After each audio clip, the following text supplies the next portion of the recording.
Hello everyone and welcome back to my Bold and Beautiful 29 YouTube channel. I hope you guys are having a wonderful day. Before we start, please hit the subscribe button and give this video a thumbs up. At Forrester, Steffy tells Hope, Brooke, and Carter that she can't stay for the attorneys to sort this out. She has to cover her family's means. She asks, so, do we've a deal? Brooke asks if she'd be willing to answer to them. Steffy doesn't want to lose the family company and watch it buckle. What happens now will be part of her heritage, so, yes. I'm willing to answer to you. Do we've a deal?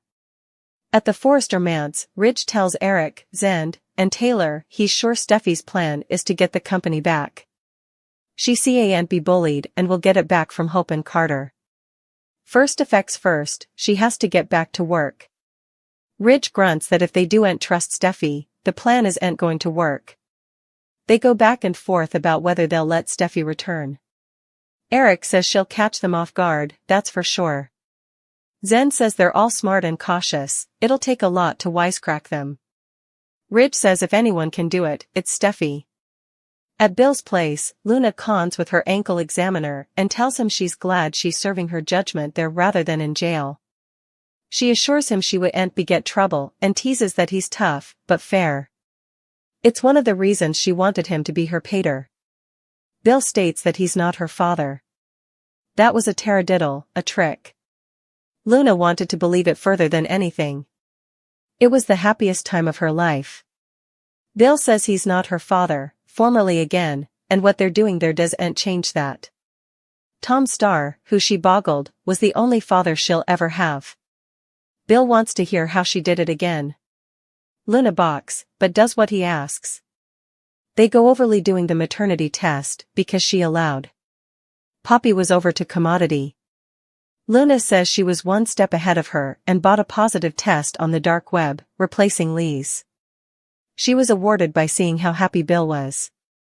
Bill tells her it was a taradiddle. No further secrets, no further falsehoods. Tom Starr is your father.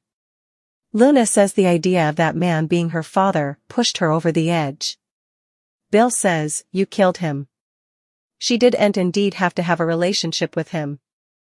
Luna demurs that he wanted to get to know her and was writing her mama letters. She was stable and her deadbeat pater. Wanted to ruin it all. It touched off her worst fears. Bill says a lot of people have fears, but they don't commit murder. Luna insists she's a changed woman. Bill gets a textbook as Luna gapes at Will's print and says she won't waste her alternate chance. In Lee's office, April wants to know what her master is going to do with Tom Starr's liver. Lee knows it was an unusual request. April says she mentioned demanding answers. She'd like to help her get them. Lee appreciates that and says the liver could help her get answers she's been wanting for times. Sitting behind her office, Lee asks April to get a blood sample for her. It's under the name Luna Nozawa. She flashes to Luna telling her she killed Tom Starr and that she couldn't go for him to come forward as her father. Lee muses, is Tom Starr really your father, Luna? At Forrester, Carter tells Steffy that Forrester isn't the same company she left. They're expanding and may indeed be starting an incense line. Steffy is all for helping Forrester contend. She'll help Carter apply his ideas, especially with the scent line. The buyers must have questions and enterprises. Bring me back and I guarantee you no bone. We'll be asking how the Forresters feel about this preemption.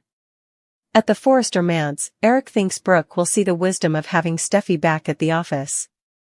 Ridge isn't sure what she cares about presently away from enabling her thieving son and being CEO. She jumped at that enough snappily, didn't she? He grievances about her coming over there telling him it was all for him, for them. I'm not buying any of that. She's on the wrong boat and when this is each over, there won't be a spot for her presently. At Forrester, Steffy tells the group she still hates what they did, but she's a realist. Her father and Eric can calculate on suits, but she has to look out for the company's future. Carter appreciates her offer and her logic. He didn't want her family to leave. Steffy asks, so, is that a yeah? Hope gives Carter the hairy eyeball. Carter says they need time to talk. We'll get back to you soon. At Bill's place, he tells Luna he's giving her a chance to prove herself, but the effect she did crossed the line. Anything she has of getting a Spencer, that isn't going to be.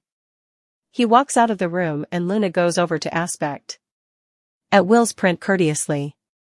April returns to Lee's office with the blood sample from Luna Nozawa. Lee asks if the liver is still feasible to yield inheritable results. April nods, yeah. Lee says, excellent.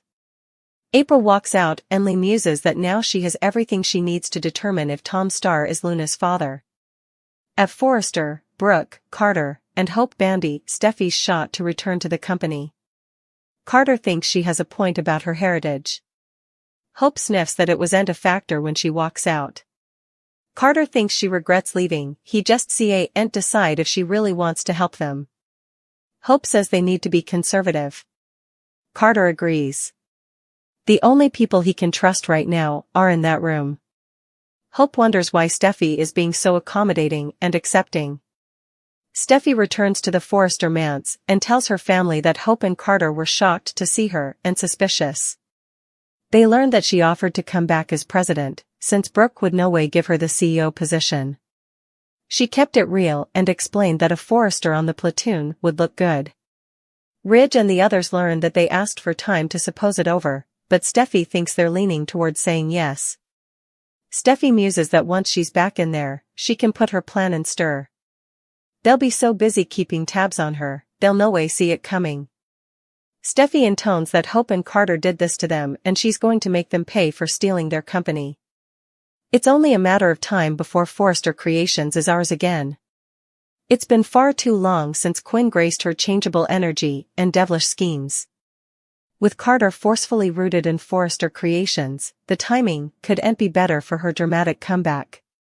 But this time, Quinn's return wouldn't just reignite old dears. It could upend the entire power dynamic of Forrester Creations. Steffi's plan to use Daphne to betray Carter down from Hope is formally brewing. But imagine the chaos if Quinn re-enters the picture, determined to reclaim Carter's heart. With her inarguable chemistry with Carter and her knack for stealing the limelight, Quinn would turn this budding love triangle into an each-out war. Daphne might be fascinating, but Quinn has times of history and a fiery passion that's hard to beat. Observers would be fused to their defenses, watching Carter navigate the hall of war between Hope, Daphne, and Quinn. Quinn's return wouldn't just be about love, but also about reclaiming her stake in Forrester Creations. Learning that Carter has overhauled Eric's cherished company would really spark her competitive spirit. Rather of opposing him, however, what if she decides to join forces? Quinn has always thrived on power plays and isn't hysterical to bend the rules to get what she wants. Together, she and Carter could come an impregnable brace, holding on to the company with an iron grip while shaking up the Forrester family like no way ahead.